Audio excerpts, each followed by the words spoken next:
Hello dear, आपका channel पर स्वागत है। आज हम कक्षा 6 का अध्याय नंबर था नीम बाबा, नाम था जिस पाठ का, नर्चरिंग नेचर, जो यूनिट थी हमारी 3 नंबर। उस लेसन के क्वेश्चन आंसर देखिए भी। लेट्स थिंक एंड रिफ्लेक्ट, आओ सोचें और कार्य करें, चिंतन करें। You just read about the neem tree, आपने अभी भी क्या पढ़ा है? अभी नीम के पेड़ के बारे में पढ़ा है। राइट एनी टू फैक्ट्स, आपको कोई 2 तथ्य लिखने हैं। That surprised you the most, जिन्होंने आपको सबसे अधिक आश्चर्यचकित किया। जैसे पहला तथ्य तो आप ये लिख सकते हो भी, neem oil is use to make soaps and toothpaste. Neem oil है, उसका प्रयोग साबुन बनाने में और टूथपेस्ट बनाने में किया जाता है। 2 नंबर इसमें आप लिख सकते हो, neem wood is not eaten by termites. Termites क्या होती है भी? दीमक होती है। जो नीम की जो लकड़ी होती है या नीम का जो फर्नीचर होता है, लकड़ी से बनता है, उसको दीमक नहीं खाती है। ये 2 तथ्य हैं जो जो मुझे देखकर या सुनकर आश्चर्य हुआ। क्वेश्चन नंबर 2 इसमें दिया गया है, कंप्लीट द फॉलोइंग सेंटेंस। नीचे दिए गए सेंटेंस को आपको पूर्ण करना है। अंबर प्लेड इन द शेडो, अंबर नाम की जो बच्ची है वो किसकी छाया में खेलती है भी? नीम ट्री, नीम का जो पेड़ है उसकी छांव में खेलती है। नेक्स्ट देखो भी, neem seed powder protects crop from, नीम के जो बीज है उनका जो पाउडर है वो फसल को बचाता है, किससे भी? लोकेस्ट एंड टर्माइट्स। लोकेस्ट क्या होता है भी? जो टिड्डी होती है उससे, और टर्माइट्स क्या होती है भी? दीमक से बचाता है। यहाँ पर आप इंसेक्ट भी लिख सकते हो। इंसेक्ट क्या होते हैं भी? कीड़े मकोड़े, कीड़े मकोड़े हैं, कीट है, उनसे भी बचाता है, टिड्डी से भी बचाता है, और टर्माइट दीमक से बचाता है। या Khalistan is a cost effective method to stop mosquitoes from breeding in stagnant water. Stagnant water कौन सा होता है भी? रुका हुआ पानी होता है, उसमें मच्छरों की जो प्रजनन प्रक्रिया है उसको रोकने का सबसे प्रभावशाली तरीका क्या है भी? Use of neem seeds powder. क्या लिखोगे भी? Use of neem seeds powder. नीम के जो बीज होते हैं उनका जो पाउडर है आप अगर वहां पर छिड़क देंगे, बिखेर देंगे, या नीम ऑयल वहां डाल देंगे, तो वहां पर जो मॉस्किटो का जो अंडे हैं वो खत्म हो जाएंगे। क्वेश्चन नंबर 4 देखो भी, one reason why doctors advise us to use neem leaves for someone suffering from measles. एक कारण बताना है आपको कि जो डॉक्टर हैं वो हमको सलाह क्यों देते हैं नीम के पत्तों का प्रयोग करने के लिए, जब कोई व्यक्ति किसे प्रभावित होगी? मीजल्स, मतलब खसरा रोग से जब कोई पीड़ित हो तो डॉक्टर हमें नीम की पत्तियां यूज करने की सलाह क्यों देते हैं? कारण बताओ। तो इसका is that it's leaves destroy germs. क्या लिखोगे भी?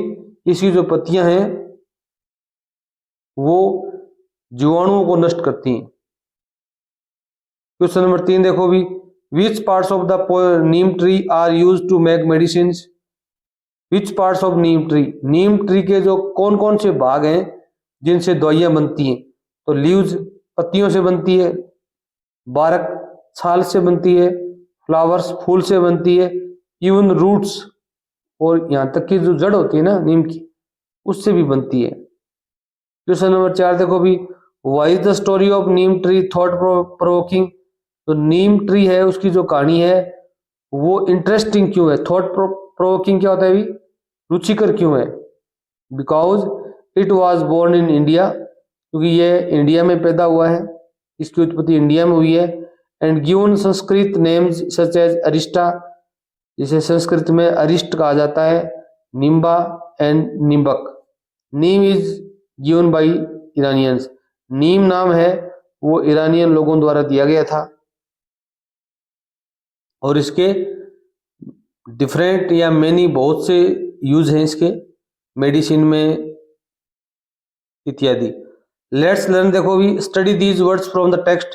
अब ये कुछ वर्ड दिए गए, something, neem oil, cleanliness, parting, well known, grandmother, seed powder, childhood, well trained, thought provoking. इसमें देखो भी ये शब्द है, इस शब्द में और इस शब्द में अंतर है कुछ ना कुछ। क्या अंतर है भी? ये शब्द दो शब्द हैं, सम और थिंग, दो शब्द है ना, इनके बीच में गैप बिल्कुल नहीं है, ये क्लोज्ड है। क्या है भी? क्लोज्ड, बंद है ये। और यहाँ पर दो वर्ड है, एक नीम है, एक क्या है भी? ऑयल है। शब्द एक ही है, नीम ऑयल अच्छे का नाम है। ये ओपन है, क्या है भी? ओपन, खुला हुआ। और क्लीनलीनेस, पार्टिंग, ये भी दो शब्द है, दो वर्ड है, इनके बीच में देखो एक निशान लगा हुआ है, डैश बोलते हो आप, हाइपन, तो ये अलग वर्ड है। इनको चूज करना है, कहां पर हाइपन यूज हुआ है, कहां पर क्लोज्ड है बिल्कुल, कहां पर ओपन है। अब देखो भी नीचे इसकी परिभाषा दी गई है, पुट द कंपाउंड वर्ड्स, इनको क्या बोलते हैं भी? कंपाउंड वर्ड्स बोलते हैं, संयुक्त शब्द बोलते हैं। क्या बोलते हैं भी? संयुक्त शब्द बोलते हैं। You know bow in the tree there trees, तो अपना लेसन है उसमें दिए गए हैं। These words are noun as compound words, ये संयुक्त शब्द कहलाते हैं। There are three types of compound words, तीन प्रकार के कंपाउंड वर्ड्स होते हैं, संयुक्त शब्द होते हैं। Based on how the words are separated, उनको किस तरीके से अलग किया जाता है इसके आधार पर। पहला है ओपन कंपाउंड वर्ड्स, खुले संयुक्त शब्द। स्पेस बिटवीन द वर्ड्स, दो शब्दों के बीच में थोड़ी जगह होती है, ठीक है। जैसे यहाँ पर दिया गया वेल ट्रेंड, इनके बीच में क्या भी जगह है, इनको बोलेंगे open compound words. Closed compound words कौन से होते हैं? No space between the words, दो शब्दों के बीच में बिल्कुल जगह नहीं होती। जैसे चाइल्डहुड, दो शब्द हैं, इनके बीच में बिल्कुल भी जगह नहीं है। हाइपेनेटेड कंपाउंड वर्ड्स कौन से होते हैं अभी? हाइपन्स बिटवीन द वर्ड्स, दो शब्दों के बीच में हाइपन्स जो चिन्ह होता है, मार्क होता है, वो यूज किया जाता है इस प्रकार का। जैसे यहाँ पर थॉट प्रोवोकिंग यहाँ पर यूज किया गया है, इनको बोलते हैं हाइपेनेटेड कंपाउंड वर्ड्स। अब देखो भी, you may add some more words, आप कुछ और शब्दों को भी इसमें शामिल कर सकते हैं किताब के अलावा। तो ये देखो भी क्या दिया गया है, यहाँ पर तीन ट्री दिखाए गए हैं, इनमें अपने को क्या करना है भी? जैसे ये ओपन कंपाउंड वर्ड्स हैं, नीम ऑयल बीच में जगह है, वेल नाउन के बीच में जगह है, सीड पाउडर के बीच में जगह है, वेल ट्रेंड के बीच में जगह है। ये ओपन कंपाउंड वर्ड्स हैं, इस पेड़ में आएंगे। दूसरी पेड़ की जो आकृति है उसमें आएंगे क्लोज्ड कंपाउंड वर्ड्स, जो बिल्कुल एक दूसरे के चिपके हुए होते हैं, बंद होते हैं। Something, grand mother, childhood. और हाइपेनेटेड कंपाउंड वर्ड्स वो होते हैं जिनके बीच में क्या होता है, हाइपन चिन्ह होता है। जैसे क्लीनलीनेस, पार्टिंग, थॉट प्रोवोकिंग, इस प्रकार के शब्दों का आप यूज कर सकते हैं। आगे देखो भी, वर्ड्स दैट टेल्स अस, शब्द हमें बताते हैं what a person is doing, व्यक्ति क्या कर रहा है। ओल्ड वर्ब्स, ऐसे शब्द जो हमें ये बताते हो कि व्यक्ति क्या कर रहा है, उन्हें वर्ब कहते हैं, क्रिया कहते हैं। In the table given below, नीचे एक टेबल दी गई है। Match the verbs in the first column showing action in the present, पहला कॉलम है उसमें प्रेजेंट टेंस का प्रयोग किया गया है, वर्ब की फर्स्ट फॉर्म यूज की गई है, उसका आपको मिलान करना है। To verbs to second column, second column में जो वर्ब दी गई है पास्ट टेंस में, showing action in the past, जो भूतकाल की क्रिया को बताती है।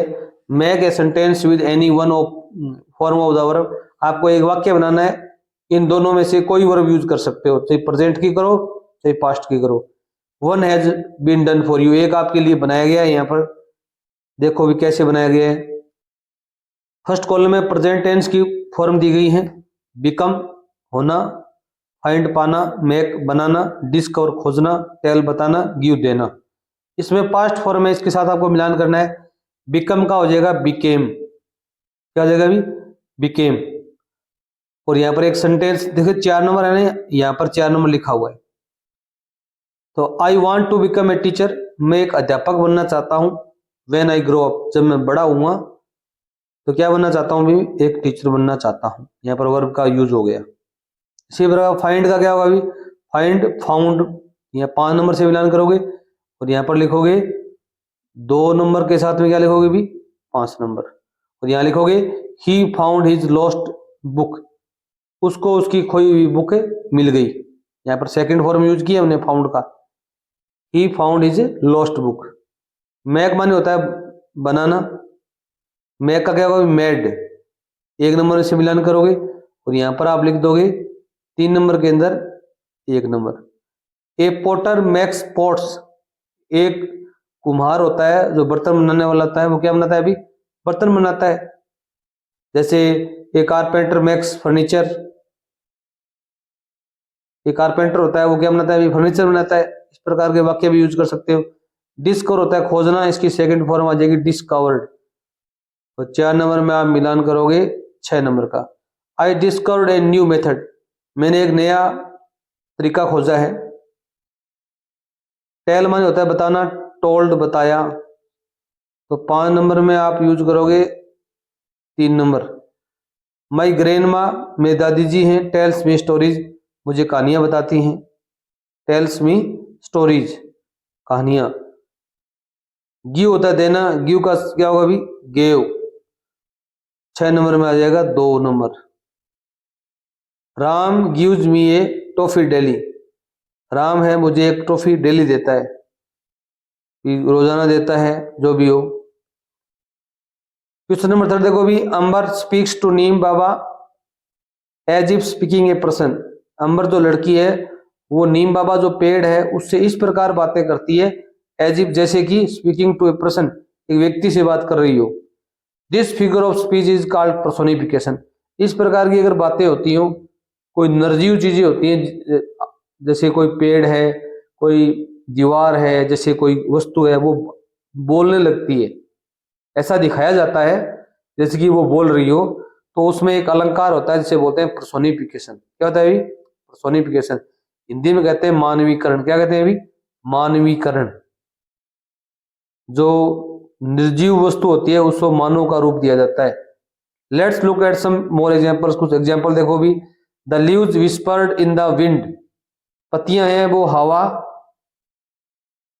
में फुसफुसा रही हैं। पत्तियां कभी फुसफुसाती नहीं है, परंतु ऐसा बताया गया है, पत्तियों की जो आवाज होती है वो ऐसा लग रही है कि वो फुसफुसा रही है। फुसफुसाता कौन है अभी? व्यक्ति करता है ऐसा काम। The flowers dance merrily in the breeze, फूल है वो खुशी से, मेरीली क्या होता है अभी? खुशी से ठंडी हवा में क्या कर रहे हैं अभी? डांस किया उन्होंने, नाचे वो। फूल कभी नाचते थोड़ी हैं, अब हवा चल रही है वो इधर उधर हिल रहे हैं, तो ऐसा प्रतीत हो रहा है कि वो नाच रहे हैं। इसमें क्या, कौन सा अलंकार है अभी? पर्सोनिफिकेशन, मानवीकरण है, इसमें मानव का रूप दे दिया गया है। Now discuss it with your classmate and teacher, आप डिस्कस कर सकते हो। अब लेट्स लिसन, अब सुनो। You will now listen to a boy speaking to his mother, आपको सुनोगे कि एक लड़का है वो अपनी माँ से बात करता है। As you listen select the correct statements. अब यहाँ refer to page 101 for transcript, 101 नंबर पेज के आपकी बुक में कोई ट्रांसक्रिप्ट दिया गया है, उसके बारे में है ये।